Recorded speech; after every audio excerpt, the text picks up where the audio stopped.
Hi hello friends, എല്ലാ കൂട്ടുകാർക്കും ചെമ്പനീർ പൂവിൻ്റെ പുതിയൊരു റിവ്യൂയിലേക്ക് സ്വാഗതം. അങ്ങനെ വർഷ ശ്രീകാന്തിനെ വിളിക്കുകയാണ്. ഇന്ന് രാത്രി ഔട്ടിങ്ങിന് പോകാമെന്ന് പറയുമ്പോൾ, അയ്യോ വർഷ, എനിക്ക് ഇന്ന് വരാൻ പറ്റില്ല, എനിക്ക് കുറച്ച് ജോലി ബാക്കിയുണ്ട് ഇവിടെ, അതുകൊണ്ട് ഇന്ന് വരാൻ പറ്റില്ല എന്ന് പറയുമ്പോൾ വർഷയ്ക്ക് ദേഷ്യം വരികയാണ്. അങ്ങനെ വർഷ പറയുന്നുണ്ട്, നോക്കിക്കോടാ, ഞാൻ നിനക്ക് റൂമിൻ്റെ വാതിലും വീടിൻ്റെ വാതിലും ഒന്നും തുറന്നു തരില്ല, നീ ഇന്ന് എന്നെ വിളിക്കാൻ വേണ്ട എന്നൊക്കെ പറഞ്ഞ് അങ്ങനെ ഫോൺ കട്ട് ചെയ്യുകയാണ്.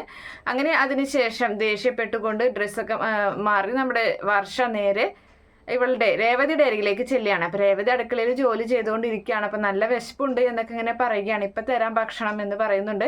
അപ്പോൾ ആ സമയത്ത് പറയാണ് ശ്രീകാന്ത് ഇന്ന് വരില്ല എന്ന് പറയുന്നുണ്ട്. അപ്പോൾ ശ്രീകാന്ത് വരുമ്പോൾ ഡോറ് തുറന്നു കൊടുക്കരുത് എന്ന് പറയുന്നുണ്ട്. അപ്പോൾ ആ സമയത്ത് എന്നെ ശ്രീകാന്ത് വിളിച്ചായിരുന്നു എന്ന് രേവതി പറയാണ്. അത് ശരി, എന്നെ വിളിച്ചപ്പോൾ തന്നെ ഏട്ടത്തിയെ വിളിച്ചായിരുന്നു, ഒരു കാരണവശാലും വാതിൽ തുറന്നു കൊടുക്കരുത് അവന് എന്ന് പറയുന്നുണ്ട്. അത് നമുക്ക് പിന്നെ ആലോചിക്കാം എന്ന് പറഞ്ഞ് അങ്ങനെ നിൽക്കുകയാണ്. അപ്പോൾ നമ്മുടെ രേവതിയും പറയുന്നുണ്ട്, സച്ചേട്ടൻ ഇന്ന് ജോലി ഉണ്ടെന്ന് പറഞ്ഞു, സച്ചേട്ടൻ ഇന്ന് വരില്ല എന്ന് പറഞ്ഞു, ഓട്ടം ഉണ്ടെന്ന് പറഞ്ഞു എന്ന് പറയുമ്പോൾ അത് ശരി, അപ്പം ഇന്ന് നമുക്ക് രണ്ടാക്കും കൂടി അടിച്ചു പൊളിക്കാം ഇന്ന് രാത്രി എന്ന് പറയുകയാണ്. അപ്പോൾ നമുക്കൊന്ന് ഭക്ഷണമൊക്കെ കഴിച്ചതിന് ശേഷം നമുക്ക് ഒരു സിനിമ കണ്ടിരിക്കാം എന്ന് പറയുകയാണ് വർഷ. അപ്പം സിനിമയോ, അതെ, ഒരു നല്ലൊരു പ്രേതപ്പടം ഇറങ്ങിയിട്ടുണ്ട്, നമുക്കത് കാണാം എൻ്റെ ടാബിൽ എന്ന് പറയുകയാണ്. അയ്യോ, പ്രേതത്തിൻ്റെ പടം, എനിക്ക് പേടിയാ എന്ന് രേവതി പറയുന്നുണ്ട്. അത് പേടിക്കാനൊന്നുമില്ല, ഞാനില്ലേ കൂടെ എന്ന് പറഞ്ഞിട്ട് അങ്ങനെ അവരങ്ങനെ ഭക്ഷണമൊക്കെ കഴിച്ചതിന് ശേഷം നമ്മുടെ വർഷയും രേവതിയും കൂടിയിട്ട് രേവതി കിടക്കുന്ന ആ ബെഡുണ്ടല്ലോ അവിടെ ഇരുന്ന് അങ്ങനെ ഇങ്ങനെ കാണുകയാണ്, ടാബിൽ ഇങ്ങനെ കാണുന്നുണ്ട്, സിനിമ കാണുകയാണ് കേട്ടോ. അപ്പോൾ നല്ല പ്രേതത്തിൻ്റെ പടമായത് കൊണ്ട് തന്നെ രേവതിക്ക് ഭയങ്കര പേടിയാവുന്നുണ്ട്. രേവതി അയ്യോ അയ്യോ എന്നൊക്കെ ഇങ്ങനെ പറഞ്ഞ് അത് കണ്ട് പേടിച്ച് നിലവിളിക്കുകയൊക്കെ ചെയ്യാണ് രേവതി. അപ്പോഴാണ് നമ്മുടെ ചന്ദ്ര അവിടേക്ക് വാതിൽ തുറന്നിട്ട് റൂമിൽ കയറി വാതിൽ അടച്ചതാണ് ഉറങ്ങാൻ വേണ്ടിയിട്ട്, ഒച്ച കേട്ടിട്ട് ഇറങ്ങി വരികയാണ്.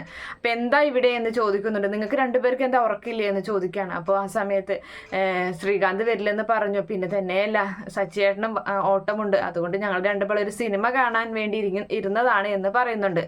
അപ്പോൾ അതിനെന്തിനീ കിടന്ന് ഒച്ചെടുക്കണമെന്ന് പറയുന്നുണ്ട്. ഒരു പ്രേതത്തിൻ്റെ സിനിമയാണ് കാണുന്നത്, ഏട്ടത്തേക്ക് അത് കണ്ട് പേടിച്ചതാണ് എന്ന് വർഷ പറയുകയാണ്. അപ്പോൾ വർഷ ചോദിക്കുന്നുണ്ട്, ആൻറ്റിക്ക് പ്രേതത്തിൻ്റെ പടമൊക്കെ കാണുമ്പോൾ പേടിയുണ്ടോ എന്ന് ചോദിക്കുകയാണ്. പിന്നെ ഞാൻ എന്തിനാ പേടിക്കുന്നത്, എനിക്ക് പേടിയൊന്നുമില്ല, നിങ്ങളെപ്പോലെ ചെറുപ്പക്കാരി ഒന്നല്ലല്ലോ ഞാൻ, നിങ്ങൾക്കൊക്കെ ഈ ചെറുപ്പക്കാർക്കൊക്കെ ഈ പേടിയൊക്കെ, എനിക്കൊന്നും പേടിയില്ല എന്ന് പറഞ്ഞിട്ട് കിടന്നുറങ്ങാൻ നോക്കുക എന്നൊക്കെ പറഞ്ഞ് ദേഷ്യപ്പെട്ട് നമ്മുടെ ചന്ദ്ര അവിടെ നിന്നും പോയി റൂമിൽ കിടന്നുറങ്ങുകയാണ്.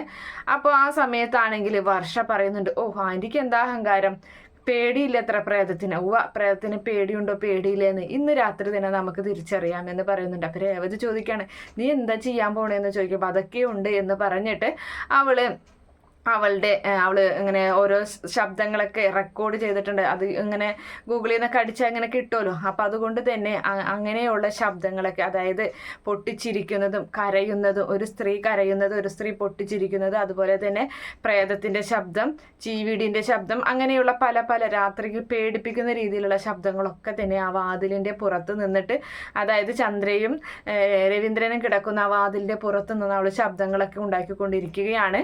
അപ്പോൾ അതൊക്കെ കേൾക്കുന്ന ചന്ദ്ര ആകെ പേടിച്ചു, അയ്യോ ഇത് എവിടെ നിന്ന് ഈ ശബ്ദം കേൾക്കുന്നു എന്നൊക്കെ പറഞ്ഞ് എഴുന്നേറ്റിരിക്കുകയാണ്. നേരെ രവീന്ദ്രനെ വിളിക്കുന്നുണ്ട്, തൊട്ടിങ്ങനെ വിളിക്കുകയാണ്. അപ്പോൾ രവീന്ദ്രൻ പറയാണ്, ചന്ദ്രേ നീ ചിരിക്കാതെ കിടന്ന് ഉറങ്ങിയേടി നീ എന്നും പറഞ്ഞ് രവീന്ദ്രൻ അവിടെ കിടന്ന് തന്നെ ഉറങ്ങുകയാണ്. അപ്പോൾ അപ്പുറത്തെ മുറിയിലാണെങ്കിൽ നമ്മുടെ ശ്രുതിയും ഈ ഒരു ശബ്ദങ്ങളൊക്കെ കേട്ടിട്ട് ശ്രുതി ആകെ പേടിച്ച് വിറച്ചിരിക്കുകയാണ്. ശ്രുതിയെ തട്ടി വിളിക്കുന്നുണ്ട്, പക്ഷേ ശ്രുതിക്ക് ഒരു അനക്കവും ഇല്ല, നല്ല ഉറക്കമാണ്. അങ്ങനെ ശ്രുതി പേടിച്ച് വിറച്ച് അങ്ങനെ നിൽക്കുകയാണ്. എന്തായാലും നല്ല രീതിയിൽ പേടിപ്പിക്കുന്നുണ്ട്.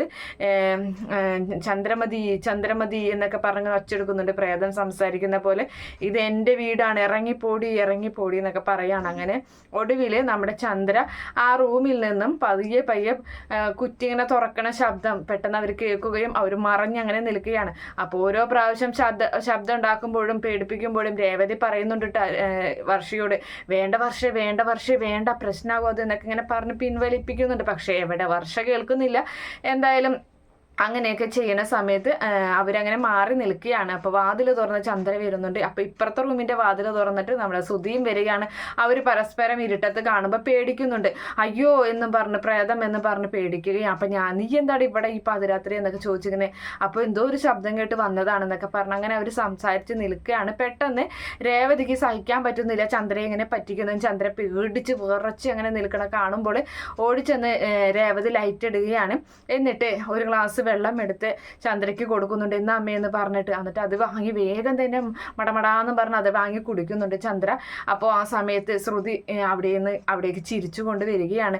അല്ല ആൻറ്റിയല്ലേ പറഞ്ഞത് ആൻറ്റിക്ക് പ്രേതത്തിനെ കാണുന്നതൊന്നും കേൾക്കുന്നതൊന്നും പേടിയില്ല, എന്നിട്ട് എന്തേ ഇപ്പം പേടിച്ചത് എന്ന് പറയുന്നുണ്ട്.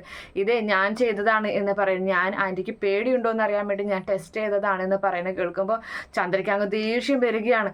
അത് ശരി, ഇത് നിങ്ങളെ രണ്ടാളുടെയും പണിയാണില്ലേ എന്നിങ്ങനെ ചോദിച്ചിട്ട് വഴക്കുണ്ടാക്കുന്നത്. അപ്പോഴും രേവതിക്ക് തന്നെയാണ് ഉള്ള ദേഷ്യം ഉള്ള ചീത്ത മുഴുവനും കേൾക്കുന്നത്. അപ്പോൾ സുധിയും വഴക്ക് പറയുന്നത് ശരി, നിങ്ങൾ രണ്ട് പെണ്ണുങ്ങളും കൂടിയിട്ട് എന്നെ അമ്മയൊക്കെ പേടിപ്പിക്കാനിരിക്കണം, നിങ്ങൾക്ക് വേറെ പണിയൊന്നുമില്ല എന്നൊക്കെ ചോദിച്ച് ഒരുപാട് വഴക്ക് പറയുന്നുണ്ട്. എന്തായാലും വർഷ പറയാണ് ഏട്ടത്തി വഴക്കൊന്നും പറയണ്ട, ഞാനാണ് ഏട്ടത്തിയെ കൂട്ടുപിടിച്ചിട്ട് ഇങ്ങനെ ചെയ്തത് എന്നൊക്കെ പറഞ്ഞ് വർഷം അങ്ങനെ പറയുമ്പോഴും ഉള്ള വഴക്ക് മുഴുവനും രേവതിക്കാണ് കേൾക്കുന്നത്. അങ്ങനെ അവരവിടെ പോകുകയും ചെയ്യുന്നുണ്ട്. എന്തായാലും നാളെ അങ്ങനെ ഒരു ഭാഗമൊക്കെയാണ് കാണാൻ പോകുന്നത്. കാത്തിരുന്ന് കാണാം. ഈ റിവ്യൂ ഇഷ്ടപ്പെടുകയാണെങ്കിൽ ഈ ചാനൽ ഒന്ന് സബ്സ്ക്രൈബ് ചെയ്ത് സപ്പോർട്ട് ചെയ്യുക. Okay friends, by, thank